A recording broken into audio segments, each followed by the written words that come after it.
Today, I'm reviewing FirstVersion, an AI platform that recreates early versions of iconic tech products so users can explore how major companies started and reuse those designs for learning or inspiration in 2025. FirstVersion uses AI and community input to rebuild early interfaces of famous products, letting users interact with functional recreations and duplicate or customize them instead of viewing static archives. A major strength is its educational value, helping designers and founders understand MVP thinking, simplicity, and early product decisions through hands-on exploration and nostalgic insights. The project is often shared as a creative and inspirational resource rather than a commercial tool, attracting users interested in product history and experimentation.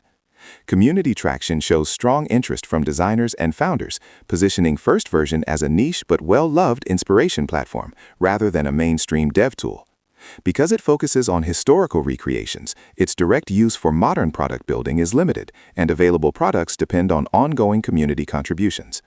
Overall, FirstVersion in 2025 stands out as a free, creative AI project that brings early tech history to life and helps makers learn from how real products began.